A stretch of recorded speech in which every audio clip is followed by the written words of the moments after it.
Hi everybody, it's RPG Grandma, and we're going to do just two things to finish up the general rings. Because after we do these two rings, we'll be starting the lesser rings, and I think I'm going to break it down by the sections because there's a lot of information in those paragraphs. So we'll see how it works out time-wise. I'm trying to keep these videos short as they're not long. All right, so the last two generic rings, if we will, are the rings of telepathic communication by,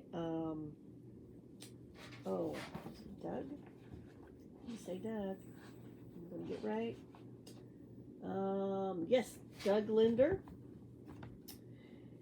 And that wholesales for $30,000, retails for $40,000. Rare, two finely wrought rings carved from a single gemstone.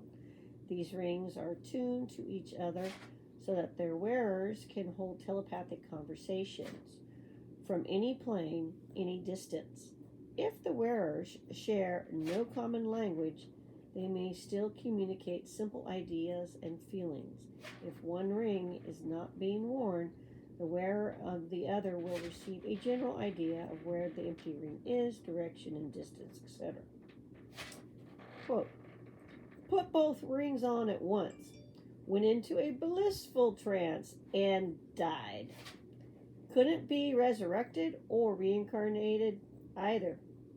Sam said it was called Satori, brought on by an excess of self-knowledge. Twilight von Lipanova.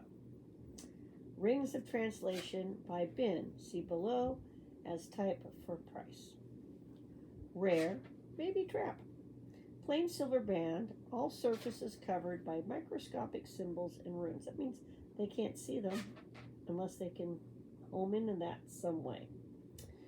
Type 1, limited languages, 5,000 is the amount that they're giving for this. This ring has a 90% accuracy, but knows only 2 languages. Dungeon Master's option, which 2?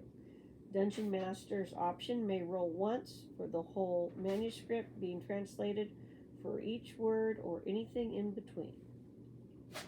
Type 2, unlimited languages, 75,000 to 10,000. This ring has 75% accuracy and knows all languages. Type 3, cropped, 1,000 to 15,000, so that means there's something wrong with them. A, translates 100% information from any language to any other language, however, it always adds insults. B, will only translate speeches, phrases in verse. Dungeon Master's option, translation will be in verse 2. Type C, will never translate correctly, produces only gibberish or misinformation. Dungeon Master's option. And we have some pictures, strange little symbols, because we're, Book of Artifacts people, Dragon Tree Press. Now, GSR, you guys know, used the term Hobbit, got sued by Tolkien's estate. I'm sure you guys are aware of that. And they had to change some names of the elves, too. Well, Dragon Tree Press appears to have done something similar, though I don't think they were ever on the Tolkien's IP radar, so to speak. But they do have rules here for the One Ring and the lesser rings. And so I think the next video will start that, because we are going to go over what happens to each of the races who find the lesser rings, put them on. We're going to talk about, it's got the Nazgul in here. They've got the Black Pegasi. They got the rings for men, the rings for dwarves, and how each ring is different. They got the rings for elves. They got golems in here. Obviously, they have the One Ring as well. And so that'll probably be more than a couple, 10 minutes, you know what I'm saying. So I'm probably looking at least 30, 40 minutes of content here, even though it's 2 pages, because look, it's a lot of info to digest. And then we go on to random Arconian effects, generation table, which I'll put up so you hopefully can see, and then you get your indexes back here, and I'll show you that too. So we are getting towards the end, because the Rings of Power, that was those are the last major artifacts and everything that goes around them in this book, and then everything else is kind of charged and other little goodies. But we're almost done with this book, folks. It's only taken forever because I get sidetracked and I can't do it every day, but we are getting there. So let me know if you're watching this, how you have been liking this. I know I've been doing less content. It's been work.